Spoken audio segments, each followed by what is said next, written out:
সাধারণ শিক্ষার্থীরা কিন্তু সেদিন এই বিক্ষোভ মিছিলে অংশগ্রহণ করে আমাদের সাথে আবরার ফাহাদ হত্যার বিচার চেয়ে। কিন্তু দুঃখের সাথে বলতে হয় আমাদের বর্তমান ডাকসুর ভিপি জনাব সাদেক কায়েম তিনি তখন ঢাকা বিশ্ববিদ্যালয়ের তৃতীয় বর্ষের শিক্ষার্থী।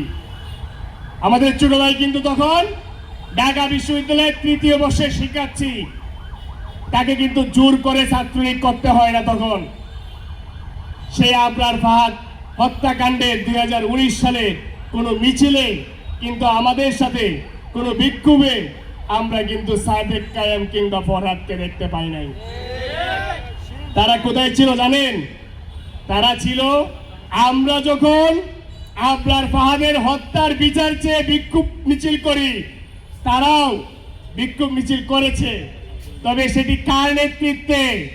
ছাত্রলীগের বর্তমান পলাতক সভাপতি জনাব সাদ্দাম হোসেনের নেতৃত্বে কিন্তু তখন সাদেক কায়েম এবং ফরহাদরা কিন্তু বিক্ষোভ মিছিল করেছিল।